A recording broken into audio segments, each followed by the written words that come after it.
आज की इस वीडियो में हम नया टॉपिक देखते हैं रेशियोज एंड प्रोपोर्शन। तो what is ratio? A ratio it is a comparison of two like items. It is same as fraction. Like fraction means it is in the form of P upon Q. Fraction is P upon Q in the form. So it is same like a P upon Q form. So we can write A upon B is written as A raised to B. Okay, now we see example. What is the ratio? Suppose a value of A is given as 40 and B is given as 60. तो A raise to B क्या होगा? A raise to B क्या होगा? 40 raise to 60. इसको और further divide करेंगे तो ये हो जाएगा 2 रेस टू 3 20. और एक और बात बताते हैं, रेशियो क्या होता है? It should not be in decimal form. It should not be in decimal form. Decimal form कभी भी रेशियो को डेसिमल फॉर्म में रिप्रेजेंट मत कीजिएगा, ठीक है? इसको हमेशा इंटीजर फॉर्म में रिप्रेजेंट कीजिएगा. पॉजिटिव हो सके तो पॉजिटिव इंटीजर में रिप्रेजेंट कीजिए. प्रोपोर्शन देखते हैं क्या होता है. It is an equality between two ratios. Equality मतलब A ratio B equal to C ratio B, C ratio D. तो A upon B equal to C upon D. अब चलिए देखते हैं राइस थ्योरम क्या होता है. Rice theorem क्या कहता है? A cost is directly proportional to quantity. What is the meaning of that? Suppose a cost of some product is C1 and the quantity is given as Q1, and the cost of some other product is given as C2 and the quantity of that product is Q2. So the Rice theorem says that C1 is directly proportional to Q1 and C2 is directly proportional to Q2. So C1 is equal to, this is a proportional constant Q K, and C2 is equal to K Q2. So if you divide C1, so that will come out C1 upon C2 is equal to K Q1 upon K Q2. So if you cancel K, that will come out C1 Q2 is equal to C2 Q1. That is the Rice theorem. Okay.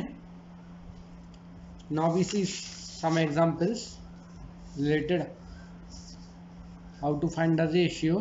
Okay, so a question is given. In an interview, number of candidates appear was 5:1.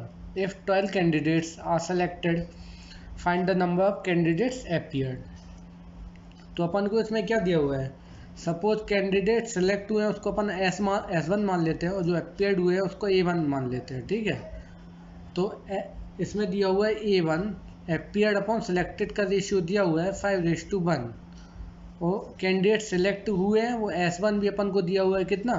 12 दिया हुआ है. तो S1 की value अपन put कर देंगे तो number of candidates appeared कितने होंगे? 5 into S1. That will come out 5 into 12. So answer of this question is 60. So 60 candidates are appeared for the interview. Now we see the next example. Okay, so in next example it is given that two numbers in the ratio of 3:5. If 9 is subtracted from each, the new numbers are in the ratio of 12:23. The smaller number है, छोटा number बताना है क्या है. तो दो number दिए, suppose दो नंबर दिए हुए हैं A, B, ठीक है? उनका रेशियो दिया है A upon B equal to 3/5. ठीक, तो यहाँ से A क्या हो जाएगा? 3/5 B. अब उसमें बोला हुआ है कि दोनों नंबर में से अगर 9 सब्सट्रैक्ट करेंगे तो 9 सब्सट्रैक्ट कर देते हैं. फिर 9 सब्सट्रैक्ट किया तो उनका रेशियो क्या होगा? 12:23. 12:23, ठीक है? तो यहाँ से अपन A का वैल्यू यहाँ पुट कर देंगे. तो A का वैल्यू क्या है? 3/5 B minus 9 divide by B minus 9 equal to 12/23. तो यहाँ से अपन एलसीएम लेंगे, इसको सॉल्व करते हैं. तो यहाँ से क्या आएगा? 3B minus 9 5 45 divide by b minus 9 equal to 12/23 into 5। ठीक है, तो अब इसको फर्दर सॉल्व करेंगे तो ये क्या हो जाएगा, इसको इसको अपन क्या करते हैं इसमें मल्टीप्लाई करते हैं। तो ठीक है, यहाँ से क्या आएगा 23 into 5 into 3b minus 45 equal to 12 into B minus 9। तो ये कितना हो जाएगा 115 थी 345 बी माइनस ये होगा, इसको अपन 23×5 115 गुणन 45 equal to 12b minus 12 number 108।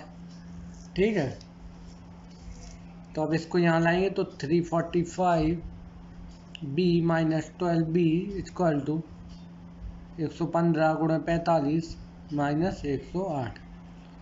तो इसको अपन सॉल्व करेंगे यहाँ से b का वैल्यू, तो यहाँ से b का वैल्यू कितना आएगा 55। यहाँ से आप b सॉल्व कर लिए तो यहाँ से b 55 आएगा। अपन b का वैल्यू यहाँ पे पुट कर देते हैं। ठीक है, तो यहाँ से a का वैल्यू कितना आएगा 3/5 इंटू बी कितना है 55। तो यहाँ से a का वैल्यू कितना आ जाएगा 5 से 11 टाइम्स कट हो जाएगा, तो ये a का वैल्यू आ गया 33। और b कितना है 55, ये 33। तो स्मॉलर नंबर कौन हो गया a, तो स्मॉलर नंबर क्या हो गया, स्मॉलर नंबर इक्वल टू 33। ये अपना आंसर हो गया। ठीक है।